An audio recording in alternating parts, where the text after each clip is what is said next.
Ini adalah susunan nota-nota tentang kewangan peribadi terpilih yang disusun daripada semua pos tanda pagar nota duit di FB saya, http://facebook.com/robots_tutup. Edisi pilihan ini adalah 15 nota yang terpilih daripada 90 nota yang telah ditulis. Ya, edisi ini hanyalah sekelumit daripada banyak nota-nota lain.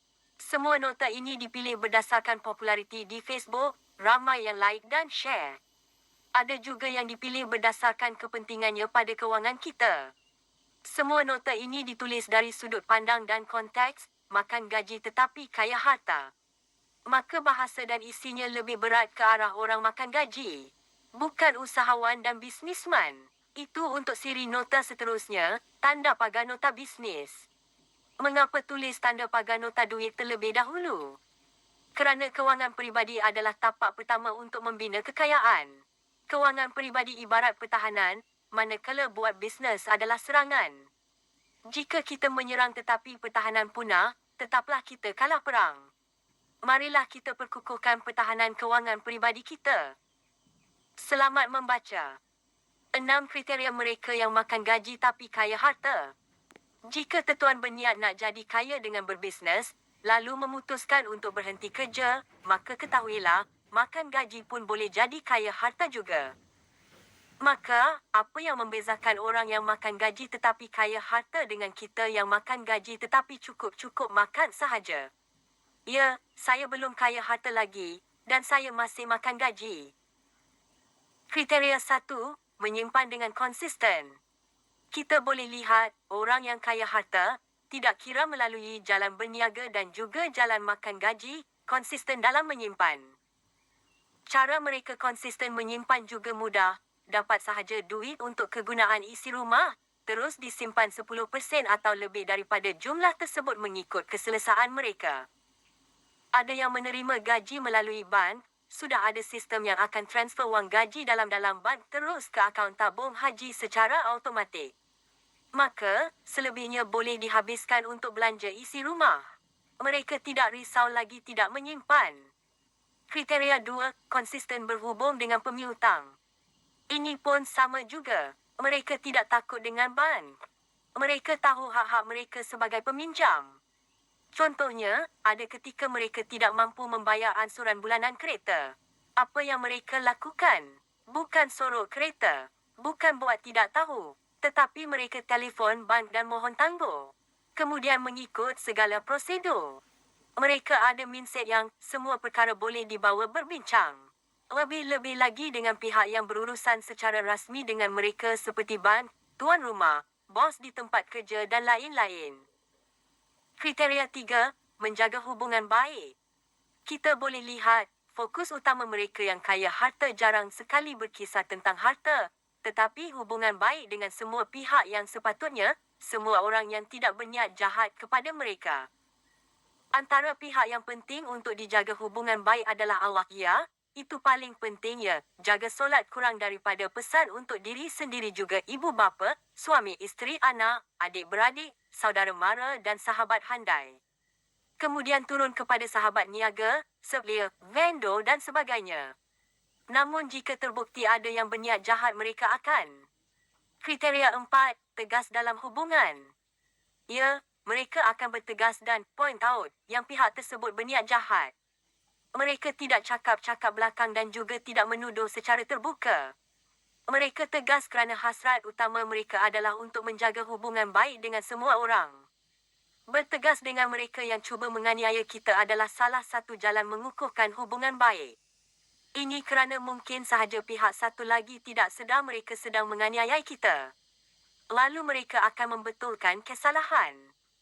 Kriteria 5, menunaikan janji. Ini adalah jalan paling mudah membina kredibiliti dan integriti. Mereka yang kaya harta adalah mereka yang berintegriti, tidak kira makan gaji atau berniaga.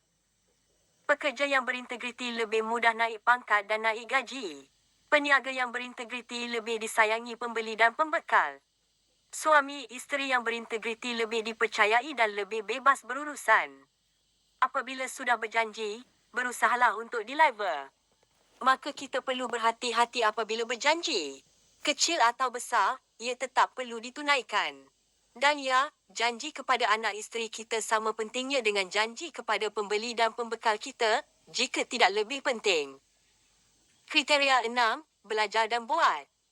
Mereka yang makan gaji tetapi kaya harta lebih banyak diberi peluang oleh ketua mereka. Mengapa? Kerana mereka sentiasa laparkan ilmu dan dahagakan kemahiran baru. Mereka belajar benda baru dan sedia mengaplikasi skill tersebut. Ketua yang bagus amat suka ahli tim seperti ini kerana memudahkan kerja mereka. Perkara ini juga penting apabila kita mula berniaga. Setiap perkara dalam berniaga pastinya benda baru kepada kita yang makan gaji. Maka kita perlu ada aptitud yang tinggi untuk terus belajar dan buat perkara yang kita belajar. Mana lagi penting, belajar atau buat? Dua-dua penting. Lepas belajar terus buat. Jangan belajar-belajar dan terus belajar tetapi tidak buat. Nanti tidak ke mana. Paling kurang pun buat terus. Kerana jika tersalah, kita boleh betulkan.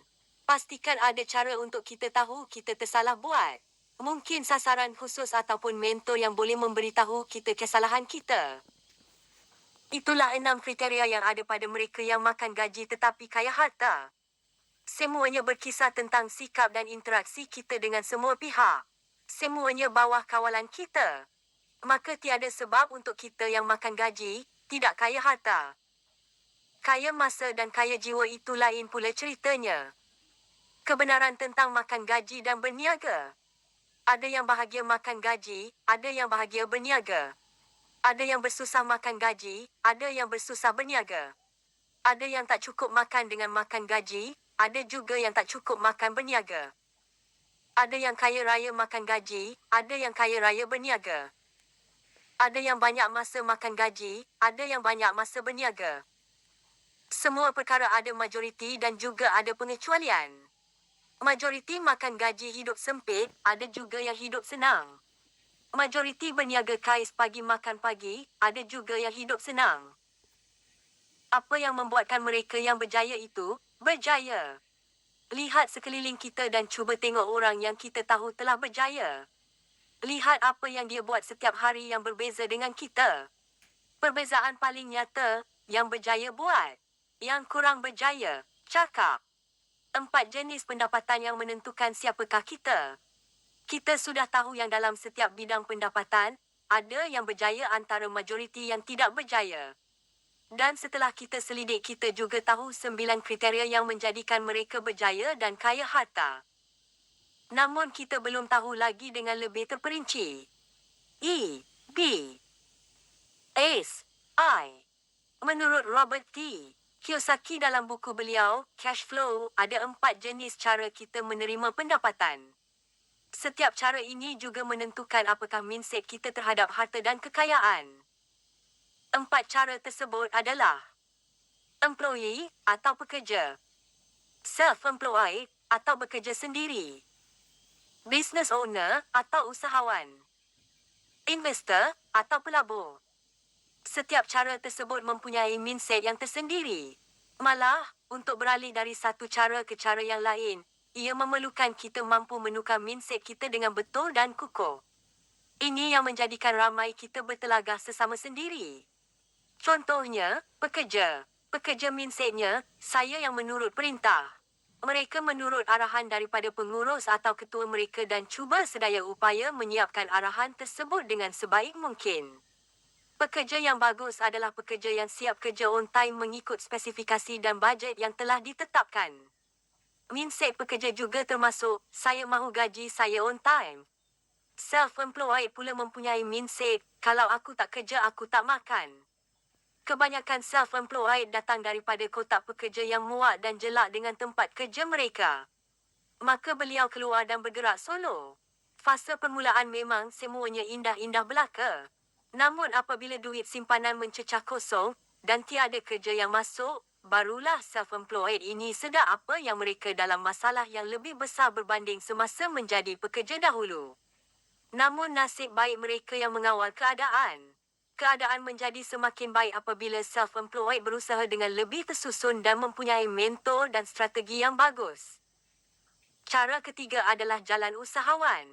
Usahawan adalah mereka yang mempunyai bisnes sendiri. Apa yang membezakan usahawan dengan self-employed? Usahawan mempunyai struktur syarikat yang kukuh, mempunyai staf yang menggerakkan syarikat dan mempunyai sistem bisnes yang efisien. Pada usahawan, syarikat mereka adalah mesin buat duit yang kompleks dan cool. Mindset usahawan adalah efisienkan sistem bisnes. Sasaran mereka adalah menghasilkan syarikat yang apabila dilaburkan RM1 ke atas syarikat itu, ia menghasilkan RM2 kepada usahawan. Pada mereka usahawan digelar usahawan kerana mereka berusaha ke atas bisnes mereka. Cara keempat adalah pelabur. Ini adalah tingkat yang paling tinggi. Pelabur adalah mereka yang meletakkan pendapatan lebihan dan atau simpanan mereka ke dalam bisnes sendiri atau bisnes orang lain agar ia memberi pulangan yang lebih tinggi. Pelaburan menuntut ilmu dan disiplin bidang yang tinggi untuk mengelakkan pelaburan bodoh. Ya, pelaburan mungkin sahaja rugi, tapi biarlah rugi tersebut sudah dalam jangkaan dan dalam kawalan. Bukan rugi yang merosakkan diri. Seperti yang kita tahu tadi, kita boleh berubah daripada satu kotak ke kotak yang lain. Bukan itu sahaja. Kita malah boleh berada dalam banyak kotak pada satu-satu masa. Mungkin kita kerja makan gaji sepenuh masa. Tetapi kita boleh menjalankan perniagaan secara kecil-kecilan dengan 2 atau 3 orang staf. Atau kita self-employed dan mempunyai portfolio pelaburan yang mampu menanggung belanjawan bulanan kita. Yang penting, sekarang kita tahu letak duduk di mana kita sekarang dan ke kotak mana kita mahu tuju. Barulah kita boleh tahu siapa kita mahu rujuk dan daripada mana kita boleh timba ilmu untuk berjaya dalam kotak tersebut. Formula ini mampu mengesan lompong bajet bulanan kita. Income saving insurance installments expense sama dengan surplus. Atau dalam bahasa Melayunya, pendapatan simpanan insurans hutang belanja sama dengan lebihan. Nampak satu perkara yang jelas di situ. Ya, yang ditolak jauh lebih banyak daripada pendapatan. Ini memang fitrah biasa. Dalam formula tersebut juga, yang biasanya melambung tinggi adalah hutang. Taburan peratusan bagi rakyat marhain biasanya adalah seperti berikut. 100% pendapatan 0% simpanan 0% insurans 70% hutang 40% belanja sama dengan negatif 10% lebihan. Ya, ramai yang tambah hutang setiap bulan. Mana datang negatif 10% setiap bulan ini? Tepuk dompet tanyalah kad kredit. Akan datang saya kongsi mengapa kita fokus pada surplus. Itu adalah kunci untuk membuka pintu kaya harta. Cuba buat pecahan belanjawan bulanan tertuan seperti di atas. Saya sudah buat. Terus rasa insaf. T garis bawah garis bawah garis bawah T. Fungsi setiap komponen formula belanjawan. Pendapatan, simpanan, insurans, hutang, belanja sama dengan lebihan. Itu formula belanjawan kita. Kita gelarkan ia formula kerana ia adalah struktur paling asas dalam membangunkan pelan kewangan kita. Ini pelan kewangan peribadi ya. Pelan kewangan syarikat lain ceritanya. Formula tersebut terdiri daripada 6 komponen yang saling berkait. Fungsi bagi setiap komponen tersebut adalah seperti berikut. Pendapatan. Ini komponen yang semua orang jelas fungsinya kerana ia memang jelas nyata berlaku. Kita memang nampak yang kita akan diberi habuan setelah bekerja. Fungsi pendapatan adalah untuk menjadi kek yang akan dibahagi-bahagikan kepada mulut yang lain. Pendapatan juga adalah satu-satunya komponen yang positif atau komponen yang membawa masuk duit untuk dibahagi-bahagikan. Oleh yang demikian, kita juga sedia jelas bahawa cara paling mudah meningkatkan lebihan adalah dengan meningkatkan pendapatan dengan syarat komponen yang lain kekal sama. Tiada guna menaikkan pendapatan tetapi perkara yang lain naik berkali ganda. Serupa tak payah, bak kata pakcik di kampung. Simpanan. Ini adalah komponen yang paling kasihan. Kasihan kerana semua kita tahu menyimpan itu penting. Semua kita tahu konsisten menyimpan adalah kunci kaya harta. Tapi hanya segelintir sahaja yang menyimpan. Ini kes ramai-ramai cakap tak serupa bikin baka kata pakcik di kampung, tanda pagar. Fungsi komponen ini ada 3, iaitu membina sikap berjimat cermat. Ini adalah sikap yang penting dalam dunia yang penuh pancaroba ini. Membina tapak asas atau modal untuk pelaburan yang memerlukan modal yang besar seperti hartanah dan sebagainya.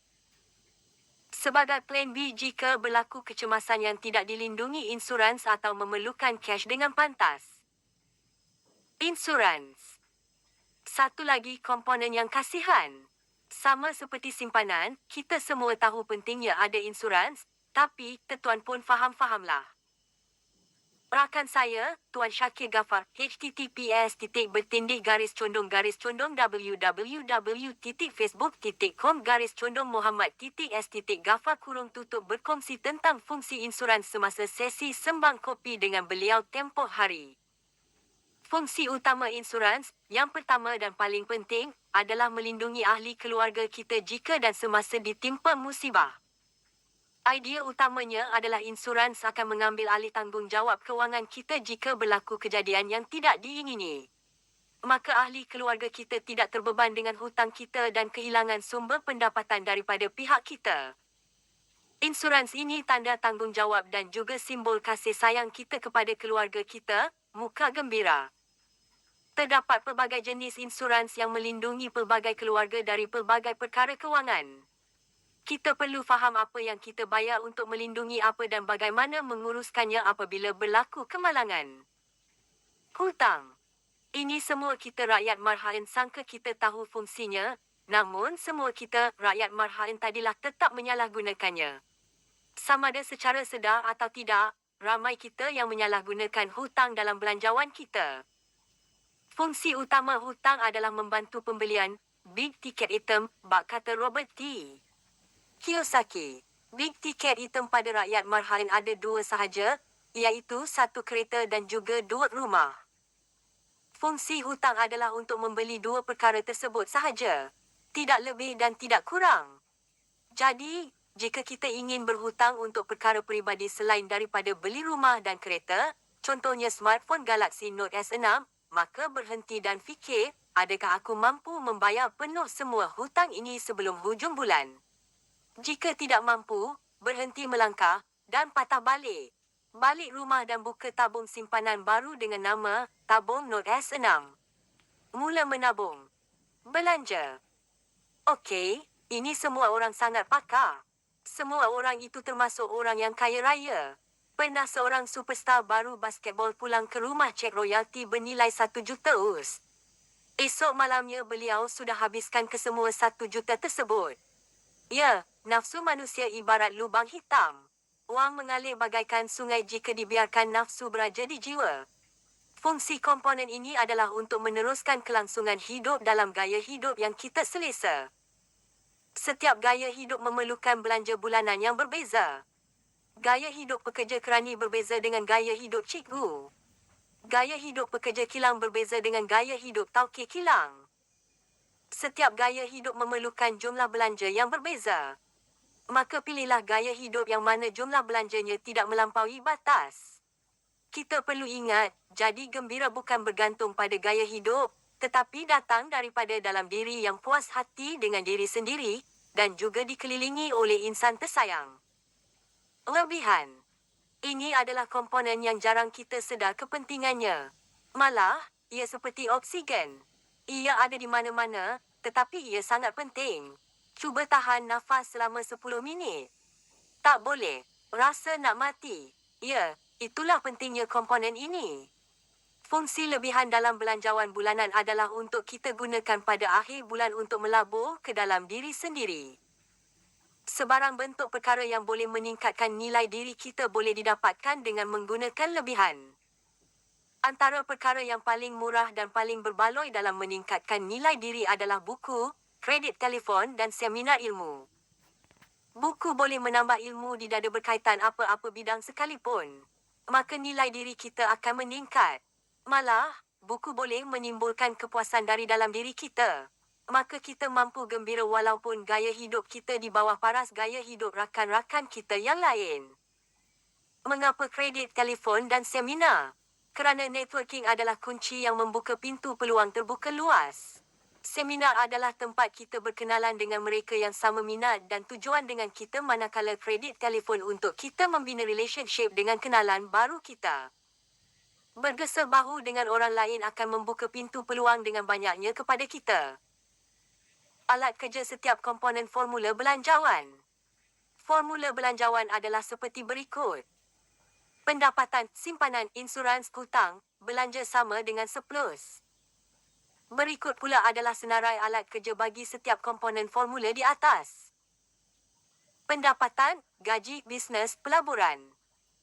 Simpanan, tabung haji ASB. Insurans, takaful. Hutang, banka. Belanja, bajet bulanan envelop. Surplus, buku, kredit telefon, seminar.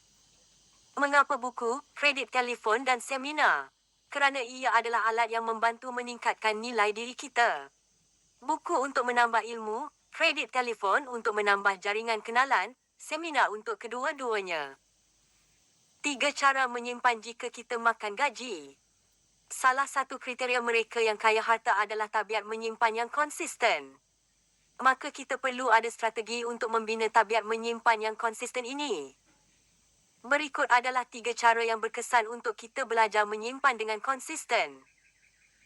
Menyimpan sebelum belanja dengan fungsi standing instruction menggunakan bank online. Menyimpan semasa belanja dengan teknik sayang hijau. Menyimpan selepas belanja dengan teknik cukai RM1. Itu adalah 3 cara yang boleh kita gunakan. 3 cara ini sangat bagus jika diamalkan serentak. Jika tidak, kita boleh bermula dengan mana-mana cara yang dirasakan sesuai. Berikut adalah penerangan ringkas untuk setiap teknik tersebut. Teknik standing instruction. Teknik ini memerlukan 2 syarat iaitu 1. Kita sudah ada akaun tabung haji dan 2. Kita ada bank online untuk akaun gaji kita. Teknik ini sangat mudah. Standing instruction adalah jargon bank yang memberi maksud arahan automatik. Ia membolehkan kita menetapkan bank untuk masukkan jumlah RM tertentu pada tarikh tertentu ke akaun tertentu. Dengan fungsi itu, kita boleh tetapkan yang bank online kita akan automatik transferkan RM300 ke akaun tabung haji setiap 1 hari bulan contohnya. Itu kalau gaji kita masuk pada hujung bulan sebagai contoh. Maka dengan ini, kita boleh berbelanja habis semua baki akaun dalam bank tanpa risau setiap masa untuk berjimat-jimat demi simpanan. Teknik sayang hijau. Teknik ini sudah diketahui ramai. Secara ringkasnya, kita perlu simpan semua not RM5 yang berwarna hijau yang kita dapat sebagai baki bayaran di kedai. Not RM5 tersebut tidak boleh dibelanjakan. Simpan helaian RM5 dalam satu bekas yang tidak mungkin dibuka, botol air gas contohnya. Apabila sudah penuh, seluruh jumlah si hijau tadi harus dimasukkan dalam akaun simpanan tabung haji kita. Jika mahu lebih mudah, pastikan setiap not RM5 yang kita terima kita tidak masukkan dalam dompet, tetapi disimpan dalam poket seluar beg sehingga kita sampai ke rumah untuk ditabungkan. Bagaimana jika kita sudah tiada cash lain? Pergi ATM dan keluarkan duit baru. Apa susah? Teknik cukai RM1. Teknik ini memerlukan disiplin yang tinggi. Namun, dengan nilai RM1, ia menjadi lebih mudah. Tekniknya adalah seperti berikut. Setiap kali setelah kita membayar sesuatu di kedai, kita perlu asingkan RM1 dan letak dalam poket bersama-sama dengan si hijau dalam teknik sebelum ini. Ia ibarat cukai RM1 untuk setiap transaksi jual beli kita. Berbeza dengan GST, cukai RM1 ini akan dikumpulkan dan dimasukkan ke dalam akaun tabung haji kita. Bukan dalam akaun kerajaan mahupun akaun pekedai. Setiap malam, masukkan not RM1 dan not RM5 yang telah kita kumpul sepanjang hari ke dalam tabung. Apabila tabung penuh dan tidak boleh disumbat lagi, masukkan kesemuanya dalam akaun tabung haji kita. Semua teknik di atas memang seronok dibaca dan dihadam, namun sangat pedih bila mahu amalkan buat pertama kali. Tetapi ia menjadi lebih seronok apabila hujung bulan kita lihat akaun simpanan tabung haji kita semakin meningkat. Yang paling seronok, apabila sudah setahun kita amalkan 3 teknik di atas, kita sudah cukup modal untuk belajar melabur pula. Kita sudah mula mengorak langkah dari kotak employee ke kotak investor. Langkah seterusnya setelah menyimpan. Fokus utama fasa pertama kewangan peribadi kita adalah untuk membina habit menyimpan yang konsisten. Tidak kira apa berlaku, kita sudah ada sistem yang memastikan kita menyimpan setiap bulan. Apa langkah seterusnya? Setelah kita yakin kita boleh terus menyimpan, maka tibalah masanya kita melangkah ke fokus seterusnya, iaitu melabur. Ya, fasa paling seronok pada ramai orang. Ya, fasa paling ramai orang terbakar tangan. Ada yang hangus seluruh badan punya juga. Fasa kedua ini terbahagi kepada 2 peringkat, 1 peringkat belajar melabur dan 2 peringkat konsisten melabur. Berikut adalah penerangan ringkas tentang kedua-dua fasa itu. 1. Peringkat belajar melabur. Peringkat ini adalah peringkat kita pasti terbakar tangan. Maka kita harus meminimalkan kerugian pada fasa ini. Cari sumber ilmu yang bagus. Sumber ilmu yang wajib adalah mentor pelaburan. Saya berani rekomen Tuan Pak di FB, Suzadi Maulan sebagai mentor tuan-tuan. Rujuk blog beliau untuk banyak perkara tentang pelaburan dan juga kewangan peribadi. Ada 2 perkara yang harus kita belajar tentang pelaburan iaitu pertama, disiplin dalam melabur dan kedua, teknik pelaburan. Semasa belajar, tanamkan juga mindset, risiko sesebuah pelaburan bergantung kepada ilmu dalam dada saya. Kerana itulah kebenarannya. Apabila kita melabur bukan dalam bidang yang kita mahir, maka bersedialah untuk rugi. Pada fasa ini juga, kita tetap perlu melabur dalam instrumen yang kita mahukan. Cuma kita melabur dalam unit yang kecil. Setiap percubaan kita haruslah tidak lebih daripada 10% daripada jumlah simpanan kita. Maka jika ia gagal, ia tidaklah begitu terkesan pada jumlah simpanan kita. 2. Peringkat konsisten melabur. Apabila kita sudah mahir dengan satu-satu bidang pelaburan, contohnya pelaburan saham atau pelaburan hartanah, maka kita seharusnya sudah boleh mengawal risiko pelaburan kita. Pada peringkat inilah baru kita menggunakan sejumlah besar simpanan untuk aktiviti pelaburan kita. Pecahannya terpulang kepada keselesaan masing-masing. Ada yang tidak lebih 30%, ada yang 50% dan ada pula 70%. Semuanya bergantung pada misi dan objektif pelaburan masing-masing. Kurang daripada ini akan tertuan faham pada peringkat pertama di atas. Kata kunci di sini adalah pada peringkat ini, kita sudah boleh mengawal risiko pelaburan dengan pengetahuan dan kemahiran yang telah kita pelajari.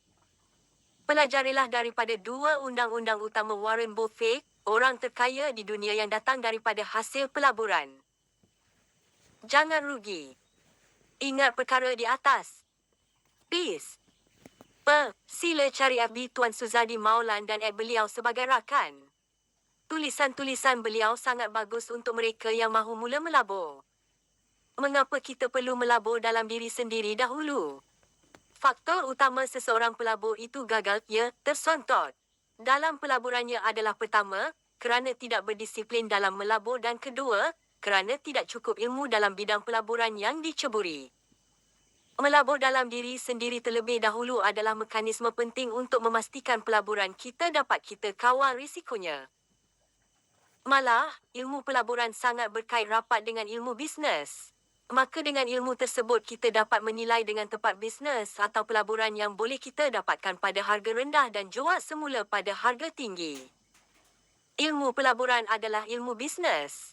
Disiplin pelaburan yang bagus adalah disiplin menjalankan bisnes yang bagus. Jika kita mahir perkara tersebut, kita boleh mengawal risiko seluruh formula kewangan kita. Melabur dalam diri sendiri secara efektifnya adalah payung yang melindungi kewangan kita daripada risiko musnah melingkup. Itulah peri pentingnya melabur dalam diri sendiri terlebih dahulu. Ia ibarat payung pada formula kewangan kita. Satu-satunya fungsi insurans dalam formula kewangan. Melindungi. Itulah fungsi insurans, khususnya dalam formula kewangan kita. Insurans melindungi keluarga kita daripada beban kewangan jika berlaku perkara yang tidak diingini kepada kita, kepada orang yang membawa masuk wang ke dalam keluarga. Kita pastinya tidak mahu keluarga kita ditimpa masalah hutang-hutang kita apabila kita sakit, koma atau mati. Jika ditakdirkan kita kemalangan dan tidak mampu membantu keluarga, biarlah paling kurang kita tidak membebankan keluarga. Itulah fungsi insurans. Pakej insurans ada banyak jenis perlindungan. This is the game yang kita langgan seharusnya melindungi perkara-perkara yang penting seperti pendapatan ketika sakit atau ketika dirawat dan juga melindungi keluarga daripada beban hutang dengan cara melangsaikan hutang-hutang tersebut. Maka, jika pakej langganan tertuan atau pakej yang tertuan ingin langgan ada perkara yang tidak bersifat melindungi, pada lebih baik difikirkan semula. Contohnya, ada pakej yang disertakan sekali dengan simpanan dan juga pelaburan. Maka janganlah tertuan menjadikan itu sebagai fokus insurans. Jika ia datang secara percuma tidak mengapa. Tetapi janganlah berharap ia berguna. Ini kerana insurans bukan kerjanya menjadi simpanan mahupun pelaburan. Langgan insurans semata-mata atas kapasiti perlindungan yang ditawarkan. Bukan kapasiti pulangan. Ialah, wang insurans seharusnya bukan untuk kita, tetapi untuk ahli keluarga dan juga pemiutang. Itu fungsinya. Jika mahu melindungi, gunakan insurans. Untuk kita umat Islam, langganlah takaful. Jika mahu melabur, gunakan instrumen pelaburan yang kita mahir, saham, hartanah ataupun bisnes. Jika mahu menyimpan, gunakan tabung haji. Choose the right tools for the right job. Komponen formula kewangan paling dibenci, hutang. Ya, semua orang benci hutang. Tak, bukan masa dapat duit. Masa dapat duit hutang tersebut rasa macam raja. Paling benci masa hujung bulan. Bila dapat gaji dan lihat punya banyak RM digunakan untuk bayar hutang. Rasa benci kerana hutang-hutang tersebut sentiasa menjadi batu penghalang keinginan kita untuk belanja diri sendiri. Perkara ini hanya difahami oleh mereka-mereka yang telah terlajak membuat hutang. Bagi mengatasi perkara ini, memang tiada cara lain selain daripada mendisiplinkan diri dan mempersetankan pandangan orang lain. Kita tidak perlu bergaya sakan dan kelihatan hebat dengan pelbagai simbol-simbol kemewahan yang memaksa kita berhutang keliling pinggang. Cakap memang senang, nak buatnya aduhai payah. Namun itulah cabarannya.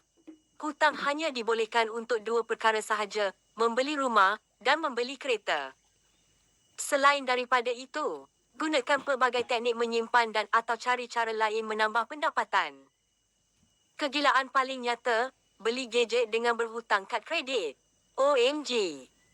Tertib berhutang. Ini adalah tulisan paling pendek dalam buku ini. Tertib berhutang adalah seperti berikut. Bayar hutang tepat pada masanya. Jangan pernah lupa perkara tanda pagar 1. Sekian. Cara pantas melangsaikan hutang kad kredit. Satu cara untuk melangsaikan hutang kad kredit dengan pantas ialah SSD/SSK. Atau susah-susah dahulu senang-senang kemudian. Ia sama sahaja dengan teknik sebelum ini, bezanya kita susun prioriti mengikut hutang yang paling besar kepada yang paling kecil. Mengikut contoh sebelum ini. Kad MyBank sama dengan RM8,000 min RM400. Kad CIMB sama dengan RM3,000 min RM200. Kad Citibank sama dengan RM15,000 min RM700. Kad American Express sama dengan RM1,500 min RM100. Susunan prioriti teknik SSD/SSK ialah Citibank sama dengan RM15,000. MyBank sama dengan RM8,000. CIMB sama dengan RM3,000. AMEX sama dengan RM1,500. Maka, kita fokus membayar pada Citibank terlebih dahulu. Bajet masih sama seperti sebelum ini iaitu RM1,800. Maka taburan bayaran bulanan adalah seperti berikut. Citibank sama dengan RM15,000 monthly, RM700 campur RM400 sama dengan RM1,100. MyBank sama dengan RM8,000 min 400. CIMB sama dengan RM3,000 min 200. AMEX sama dengan RM1,500 min 100. Maka, hutang Citibank akan tamat pada bulan ke-14, 15,000 per 1,100 sama dengan 13.6 hingga 14. Pada bulan ke-15, kita mula membayar hutang kad kredit kepada MyBank dengan menggunakan bayaran bulanan Citibank. Rujuk jadual berikut. Citibank sama dengan RM0 RM1100 used to pay MyBank. MyBank sama dengan RM8,000 month 400 campur 1,100 sama dengan RM1,500. CIMB sama dengan RM3,000 min 200. AMEX sama dengan RM1,500 min 100. Pada bulan ke-6 selepas Citibank tamat maka hutang MyBank juga tamat, 8,000 per 1,500 sama dengan 5.3 hingga 6. Pada bulan ke-21, 15 campur 6, daripada kita mula operasi melangsaikan hutang, kita mula membayar hutang kad kredit kepada CIMB dengan menggunakan bayaran bulanan MyBank. Rujuk jadual berikut. Citibank sama dengan RM0. MyBank sama dengan RM0 RM1,500 used to pay CIMB. CIMB sama dengan RM3,000 monthly RM200 campur RM1,500 sama dengan RM1,700. AMEX sama dengan RM1,500 min 100. Pada bulan kedua selepas MyBank tamat maka hutang MyBank juga tamat, 3,000 per 1,700 sama dengan 1.7 hingga 2. Pada bulan ke-23, 21 campur 2, daripada kita mula operasi melangsaikan hutang, kita mula membayar hutang akhir kad kredit kepada AMEX dengan menggunakan bayaran bulanan CIMB. Rujuk jadual berikut. Citibank sama dengan RM0. MyBank sama dengan RM0. CIMB sama dengan RM3,000 RM1,700 used to pay AMEX. AMEX sama dengan RM1,500 monthly RM100 campur RM1,700 sama dengan RM1,800. Tidak sampai 1 bulan pun hutang kita pada AMEX terus habis dibayar. Ini kerana jumlah hutang AMEX ialah RM1,500 manakala bajet kita untuk bayar hutang adalah RM1,800. Jika dibandingkan dengan teknik sebelum ini, teknik SSD SSK lebih awal 1 bulan. Malah kita juga rasa seronok kerana masa yang diambil untuk melangsaikan setiap satu hutang semakin pendek. 15 campur 6 campur 2 campur 1 bulan membuatkan kita rasa lebih teruja berbanding 3 campur 5 campur 7 campur 9 bulan bagi teknik sebelum ini. Cumanya, untuk bertahan selama 15 bulan pertama itu memang perlu bertabahlah. Antara perkara yang boleh kita buat sepanjang 15 bulan itu ialah melihat baki hutang kita yang paling besar semakin mengecil dan akhirnya hilang.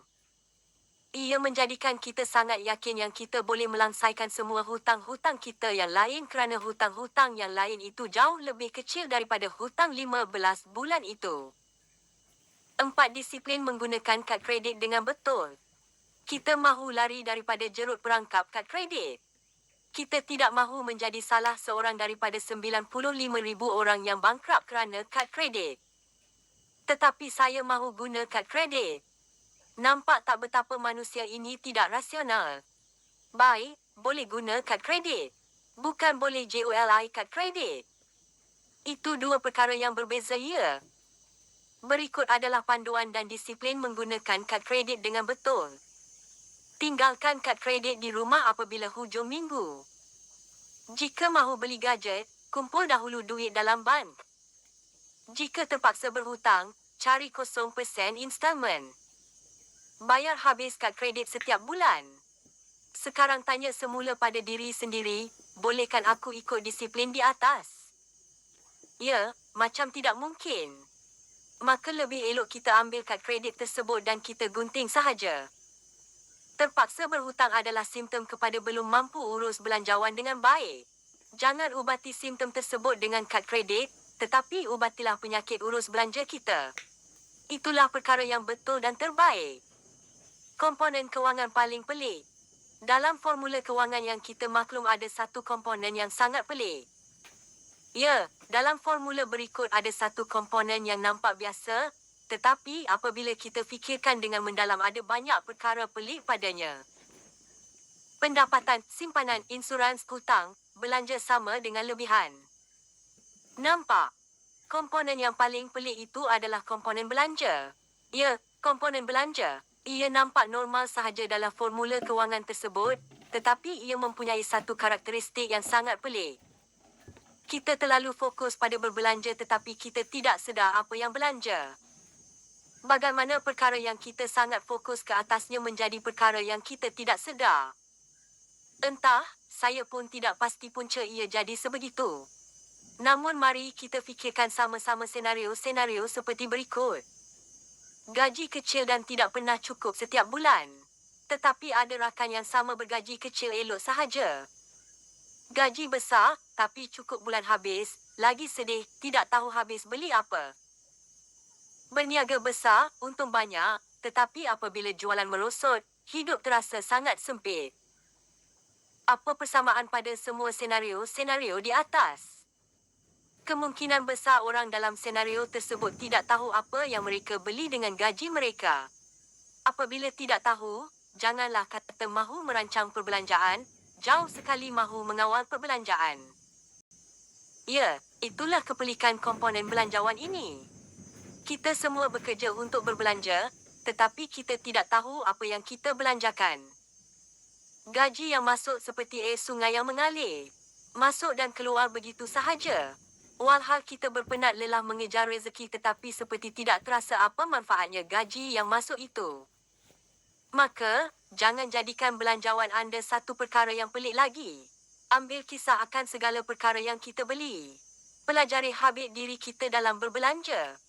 Cara paling mudah adalah dengan meminta resit atas semua belian, atau merekod setiap belian menggunakan pelbagai aplikasi bill tracker yang banyak terdapat dalam App Store Play Store smartphone kita.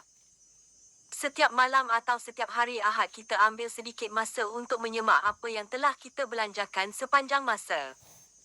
Apabila kita sudah memahami tindak tanduk dan corak belanjawan kita, kita akan mula nampak banyak lubang-lubang belanjawan yang kita boleh tutup dengan mudah. Itu sahaja sudah menjadikan aliran tunai kita lebih baik daripada sebelumnya. Tamat. Terima kasih. Begitu banyak sebab untuk saya berterima kasih kepada Tetuan sebenarnya. Namun saya tidak tahu dari mana mahu mula. Malah, saya sudah tidak boleh kira berapa kali saya cuba tulis bahagian ini tetapi dipadam semula dan ditulis semula. Berkali-kali.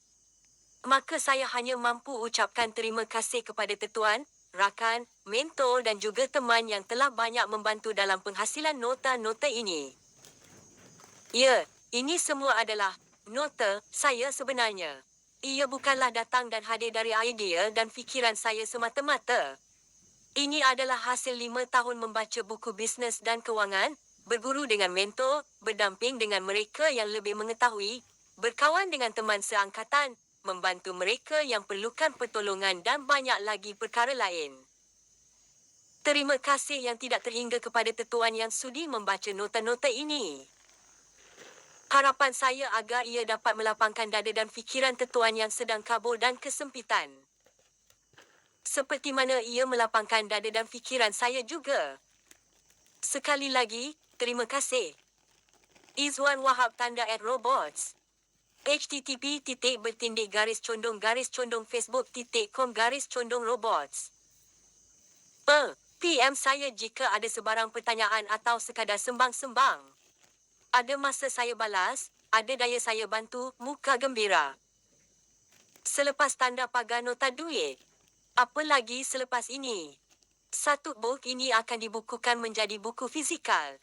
Ya, kesemua 90 nota edisi yang Tetuan sedang baca ini hanya ada 15 akan dibukukan. Sudah ada penerbit yang menunjukkan minat untuk menerbitkan buku ini. Harapan saya agar Tetuan sudi mendapatkan buku ini apabila terbit kelak. Jangan risau, saya akan maklumkan Tuan bila sudah terbit nanti, muka gembira. Seterusnya adalah menyusun dan berkongsi nota-nota memulakan bisnes pula. Cara paling mudah meningkatkan kewangan adalah dengan menambah pendapatan melalui jalan berniaga sendiri. Semua nota tentang peluang yang ada, memilih pasaran, membina bisnes dan membesarkan bisnes akan saya kongsi. Moga ia menjawab pula persoalan Tetuan tentang cara meningkatkan pendapatan. Bantu saya please. Klik link berikut dan jawab 2 soalan mudah. http://j.mp-j.mp maklum nota duit. Bantuan Tuan amat saya hargai dalam menambah baik nota-nota saya ini. Terima kasih.